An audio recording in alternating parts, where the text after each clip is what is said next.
Hey there, guys. So, if you've been training for a while, chances are you've probably come across the 20 rep squat program.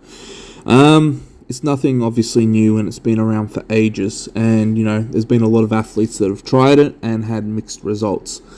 For me, 20 reps obviously hits, cardio aspects of strength really quite hard. It's more a strength endurance sort of set than pure strength. Obviously, if you're new to lifting and the rest of it, you'll definitely get stronger. But if you're a more experienced athlete and you tried this, say, with a barbell squat, when your technique starts to break down, the chances of injury just skyrocket. If you don't get injured, then obviously, you're going to make really good results. But I just find with a traditional barbell squat, it's just too taxing on the lower back, and my form breaks down. Legs obviously feel it, but lower back and core give out first. So it's just one of those exercises where if I'm going to crumple forward under load, I'm going to get hurt.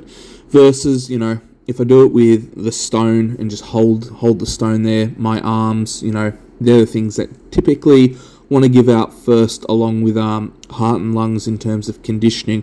And that's just because when you're pulling the stone close into your body, it becomes a lot harder to breathe and you can't get that deep full breath in. But the other reason I really like this method as opposed to using the barbell is because you got to stay really upright.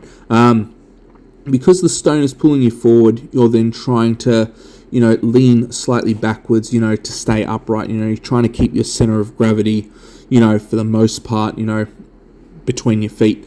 With a barbell squat, if the weight's on your back, it's pushing you forward. And there's a difference between something pushing on your back forward as opposed to having a stone and it then pulling you forward. So I found, because I was able just to hold the stone and then squat for reps, my lower back and abs obviously got a really thorough, workout.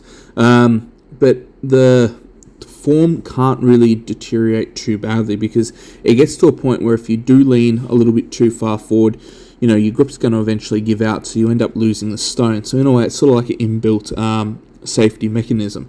But I found, in terms of core and then lower back development, I got a lot stronger, but there was no, discomfort the next day.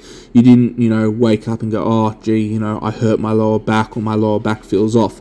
Versus, with this, the next day you wake up and it's like, I've worked my lower back really thoroughly. I can feel my core's been worked really thoroughly.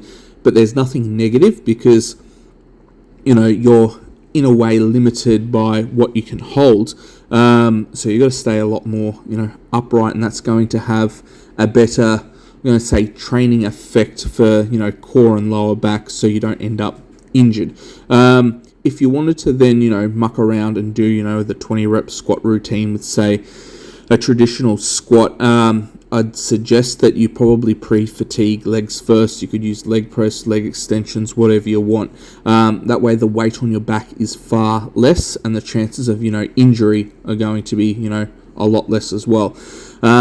If you do go with the pre-fatigue, approach, it will be one of the ways where you can literally work your legs to failure without your lower back and abs giving out on you first.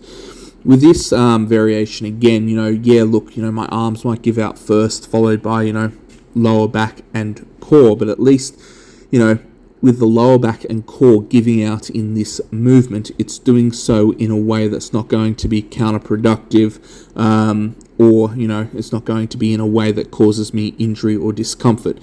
At the end of the day, also, 20 reps, regardless of which variation you choose, is just going to put the body under, a prolonged strain, considering, your normal working sets. And it's also going to help a lot with just general conditioning.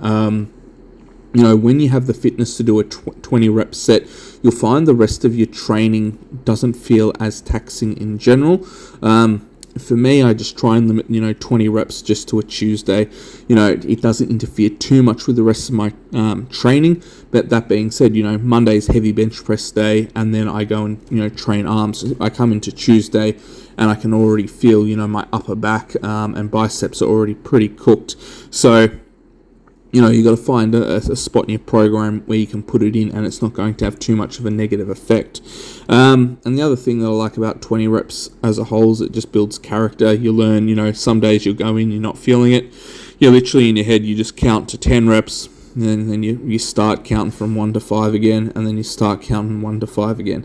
You get your 20 reps knocked out, and you just sort of learn to ignore pain as well to an extent, or I should probably say learn to ignore discomfort. Because at the end of the day, if something's, if it's discomfort, you need to push through it. If it's pure pain, then obviously stop. But a lot of people just, cut a set early because, it's too hard.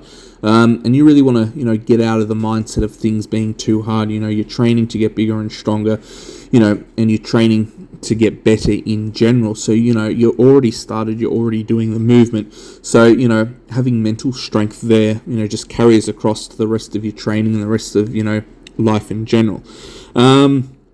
With stone squats as well, obviously, if you need to bail on the weight, it's very easy to do so. You just put the stone down on the ground and, that's the end of the set. Versus, if you get stuck in a really poor position and you're squatting and you haven't set the safety rails, your poor position could end up a lot worse. If I was to do this with a front squat, I'd probably have to go down the line of pre-fatigue. I just don't want to crumple too far under load, like in terms of, leaning forward, because if I lean forward, then, you're going to lose the bar forward. Again, front squats, if you lose the bar forward, at least, it's a safety mechanism for the lower back. You can't really grind out the reps. Versus, if you pre-fatigue the legs, the amount of weight that you're going to be, holding up top's going to be far less. You'll be able to keep your chest, nice and straight, and you will be able to, work your legs to failure if that's the choice.